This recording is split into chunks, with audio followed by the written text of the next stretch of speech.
Good morning student. आज हम आप लोगों को साधारण ब्याज का लास्ट वीडियो लेकर आए हैं। इसके बाद चक्रवृद्धि ब्याज का चैप्टर लेकर आएंगे हम, इसलिए इस वीडियो को अच्छी तरह से देख लीजिए। बहुत अच्छा क्वेश्चन का समावेश किया गया है। गर्भ परंपरा से बगावत हो तो हो ऐसी बागी जवानी हुआ कि, गर्भ परंपरा से बगावत हो तो हो ऐसी बागी जवानी हो कि, सफलता के समान में अपने खून से हस्ताक्षर कर दो ऐसी पागल जवानी हुआ कि, ऐसी पागल जवानी हुआ कि। आइए अब हम क्वेश्चन की तरफ चलते हैं। कोई धन साधारण ब्याज की दर पर 4 वर्ष में 1344 रुपया हो जाता है तथा 6 वर्ष में 1416 रुपया हो जाता है। वह राशि तथा ब्याज की दर ज्ञात करें। यानी मूलधन और दर दोनों पूछ रहा है।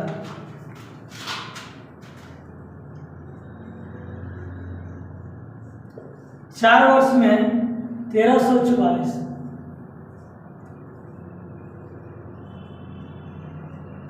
6 वर्ष में 1416। देखिए मिश्रधन हो जाता है 6 वर्ष में, और ये 4 वर्ष में 1344 रुपया मिश्रधन हो जाता है। ठीक है, आप अंतर ले लीजिए 6 वर्ष और 4 वर्ष, 2 वर्ष का अंतर आएगा। और यहाँ देखिए रुपया में आएगा अंतर कितना, 6 में 4 गए 2 और 11 में से 4 गए 7। ठीक है, 3 में से 3 गए 0। अब ये जो 2 वर्ष का जो आया अंतर वो ब्याज हो जाता है। तो 1 वर्ष के कितना हो जाएगा, जब 2 वर्ष का अंतर 72 रुपया है तो 1 वर्ष के कितना हो जाएगा 36 रुपया। ठीक है, तो 1 वर्ष का ब्याज 36 रुपया है, तो 4 वर्ष का मिश्रधन और 6 वर्ष का मिश्रधन। तो 4 वर्ष का अगर ब्याज घटा देते हैं तो मूलधन आ जाएगा। ये 6 वर्ष का मिश्रधन, तो 6 वर्ष का ब्याज घटेगा तो मूलधन आ जाएगा। देखिए छोटा संख्या है, इसी में से घटा दीजिए। 1 वर्ष में कितना ब्याज है 36 रुपया, तो 4 वर्ष का मिश्रधन में से 4 वर्ष का ब्याज घटा दीजिए। 36 में 4 से गुना करेंगे, 36 चौका 44 है, यानी 144 रुपया। तो मूलधन कितना है 0, 0 4 में 4 गया, यानी कि 1200। इसको ब्याज है, ब्याज आ जाता है। जब मिश्रधन का अंतर लेते हैं तो ब्याज आ जाता है। तो 1 वर्ष का ब्याज है 36 रुपया, तो 4 वर्ष का मिश्रधन दिया था 1344, तो 4 वर्ष का ब्याज घटा तो 144, यानी मूलधन कितना गया 1200 आ गया मूलधन। ये मूलधन हो गया आपका। हाँ, अगर दर पूछेगा तो 1 साल के ब्याज है कितना 36 रुपया, वो कितना पर लगेगा मूलधन पर, यानी 1200। परसेंट के लिए 100, 2 0 से 2 0 काट दिए, 12 है 36, यानी R बराबर कितना गया 3% आ गया। दर पूछेगा 3%, मूलधन 1200। 10,000 रुपया की राशि का कुछ भाग 8% वार्षिक दर तथा शेष 10% वार्षिक दर से उधार दिया जाता है। औसत ब्याज दर 9.2% है, तो दोनों का भाग ज्ञात करें। 10,000 रुपया है, टोटल कितना है 10,000। ठीक है, 10,000 रुपया है, तो इसमें से कुछ भाग कर रहा है 8% तथा शेष क्या परसेंट 10%। औसत ब्याज दर है कितना 9.2%। ठीक है, अभी इरिगेशन मेथड से इसको बना दीजिए। तो देखिए 10 में से 9.2 जाएगा, ठीक है, 0.8 बचेगा, और इसको घटाइएगा 9.2 में से 8, तो आ जाए कितना 1.2। हमेशा ज्यादा में से कम को घटाया जाता है, इस तरह से इसको घटा दीजिए। इससे ज्यादा है, इस 10 में से 9.2 घटाए हैं तो आ गया है 10 माइनस 9.2 आया कितना, इतना 1.2 आया आपको, 9.2 माइनस 8 आपको इतना आ जाएगा। अब देखिए पॉइंट के बाद एक अंक है, पॉइंट के बाद काट दीजिए। 2 चौक 8, 3 चौक 12, पूरा अनुपात में कितना हो गया जी 5। पूरा रुपया में कितना है आपका 10,000, अनुपात 1 बराबर कितना हो गया 2,000। तो पूछ रहा दोनों का भाग, तो इसका होगा कितना 4,000 और इसका कितना हो जाएगा 6,000। हो गया 6 और 4 10,000 रुपया। ए ने बी को 20,000 रुपया 12% वार्षिक दर पर उधार दिए। 5 वर्ष बाद बी ने 30,000 रुपया तय की घड़ी देकर कर्ज चुका दिया। घड़ी का मूल्य क्या है? देखिए, और मूलधन अपने आप में क्या परसेंट होता है? 100% होता है। मूलधन था कितना? 20,000 रुपया, ठीक है। और ब्याज होता है प्रतिशत में दर गुने समय। अब देखिए, दर है कितना? 12%, टाइमिंग कितना है? 5 वर्ष, तो आपका ब्याज है कितना? 60%, और मूलधन होता है कितना? मूलधन 100%, तो आपका मिश्रधन हो गया कितना? ब्याज प्लस मूलधन यानी 160%। आपका क्या गया? मिश्रधन। तो कुछ मिश्रधन ही पूछ रहा है, तो 160% का मान निकालेंगे, यानी कि उसको कितना हो जाएगा? 32,000 रुपया हो जाएगा। और 5 वर्ष बाद दिया कितना? 30,000 दिया, 30,000 दिया, तो बच गया कितना? 2,000, यानी वो 2,000 के बदले क्या दे दिया? वो घड़ी दे दिया। तो समझिए कि घड़ी का दाम कितना हो गया? 2,000। इसलिए लोग आज के डेट में लड़का तिलक में घड़ी मांगता है। मौका पर जैसे पैसा नहीं रहेगा तो देख के अपन काम चला लेता है। 5% वार्षिक की दर से किसी धन का एक निश्चित समय का साधारण ब्याज 2,440 रुपया है। यदि 9 माह का साधारण ब्याज 183 रुपया है तो मूलधन क्या है? देखिए, निश्चित समय का साधारण ब्याज दिया 2,440, फिर आपको करा है कि 9 माह का साधारण ब्याज 183 रुपया है। तो ब्याज का अगर टाइमिंग दिया रहता है ना तो वो सही रहता है। तो इसका टाइमिंग है 183 रुपया, उसका टाइमिंग 9 माह का है, तो ब्याज होता है 183।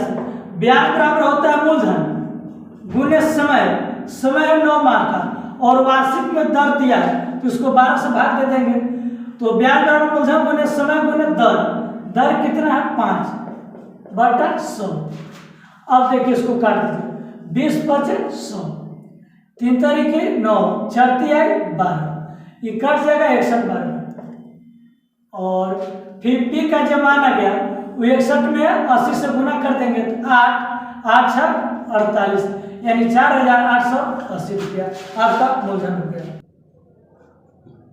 एक व्यक्ति क्रमशः 6 वर्ष, 10 वर्ष तथा 12 वर्ष के लिए साधारण ब्याज की दर क्रमशः 10%, 12% तथा 15% पर धन लगाता है।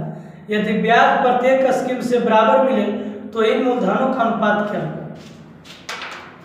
देखिए, मूलधन का तो मूलधन तीनों स्कीम से जो ब्याज है वह बराबर हो रहा है। स्कीम 1, स्कीम 2 और स्कीम 3। तो देखिए, मूलधन तीनों का पूछ रहा है। P1 गुने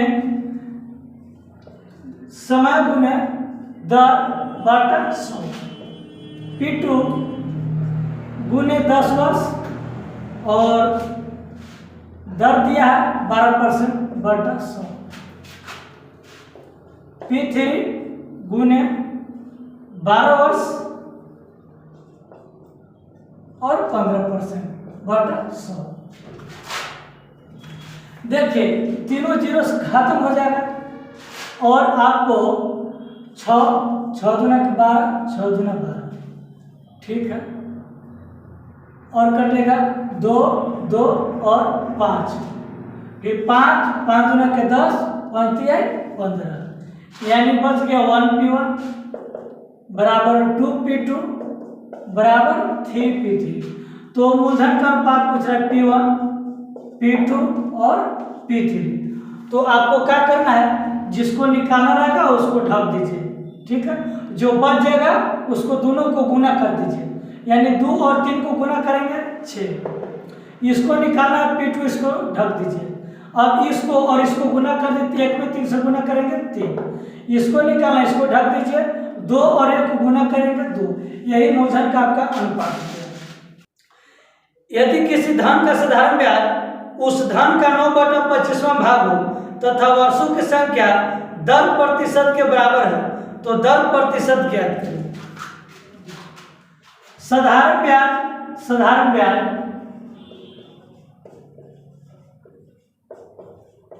धन का 9/25 भाग।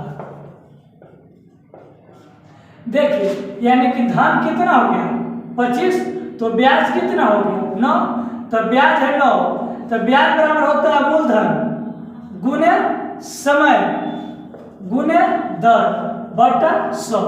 अब यहाँ दिया है आपको कि वर्षों की संख्या 10% के बराबर है, यानी समय और दर दोनों क्या है बराबर है, तो 10% ज्ञात कीजिए। देखिए 25 चौका 100, 9 चौका 36। देखिए टी की जगह मार लेंगे तो आर स्क्वायर हो जाएगा, तो आर बराबर कितना होगा √36, यानी आर बराबर कितना हो गया 6% हो गया। दर भी 6%। हाँ अगर टाइम पूछता तो टाइम भी कितना 6 वर्ष, क्योंकि वर्षों की संख्या और 10% बराबर है, तो यहाँ टाइम भी 6 वर्ष होगा और दर भी 6%। यदि किसी धनराशि पर 6 वर्ष का साधारण ब्याज मूलधन के 30% के बराबर है तो यह कितने समय बाद मूलधन के बराबर होगा। देखिए 6 वर्ष का साधारण ब्याज,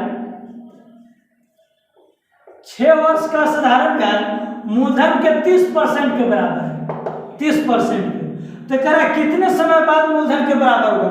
मूलधन के बराबर तो मूलधन अपने आप में क्या परसेंट होता है 100% होता है, तो 100% कितने वर्ष में होगा, जिसको निकाला रहेगा उसको गुना कर दीजिए, जो दिया है भागा। देखिए 6 × 5 = 30 और 20 × 5 = 100, यानी कि 20 वर्ष में यह मूलधन के बराबर होगा। यदि किसी धन पर 6 वर्षों में 840 रुपया साधारण ब्याज प्राप्त होता है तो बताया कि अगर 3 वर्षों के बाद धन को आधा कर दिया जाता है तो साधारण ब्याज कितना प्राप्त होगा। 6 वर्ष में